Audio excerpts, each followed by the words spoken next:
Hello ladies and gentlemen, and welcome back to Georg Mack Plays the Classics. Finally, get to something new from the TurboGrafx 16 with Pac-Land. There's a fairy princess in Pac-Land that needs your help. Instead of eating every pellet in a maze, you have 32 rounds of platforming action in front of you.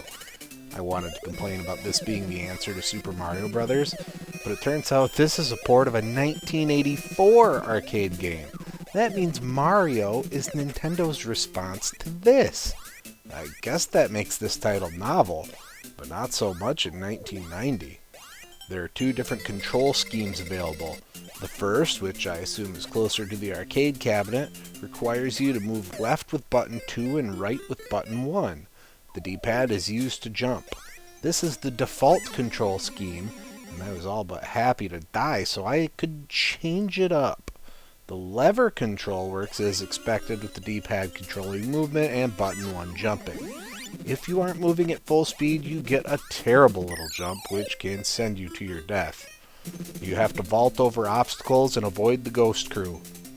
Blinky, Inky, Pinky, and Clyde are all back, driving several different vehicles in an attempt to crash into Pac-Man. They are joined by Sue, who chases you from behind to make sure you don't stick in one spot for too long.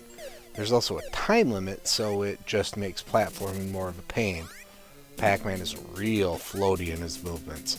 There seems to be a momentum mechanic which leads to a lot of deaths.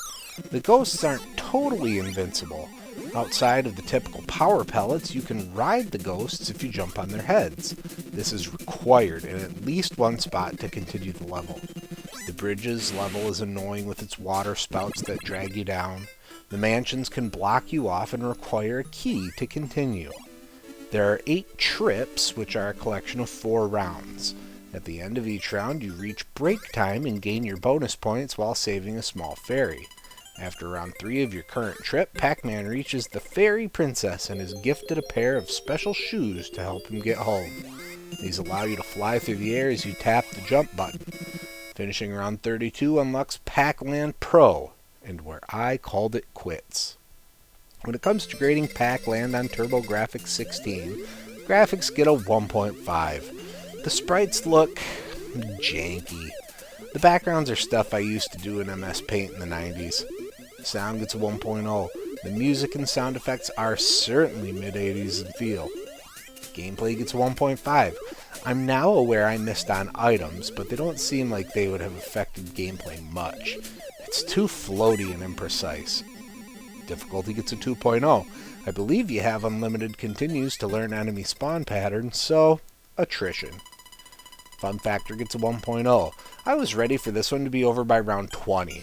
There's not enough variety for it to stay any longer. Overall, Pac-Land earns a 1.4 and gets a D+. All of the innovations of the 1980s are missing in this old arcade port.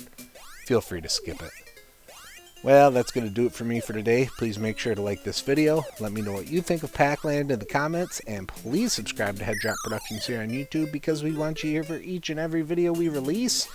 Because it is your destiny.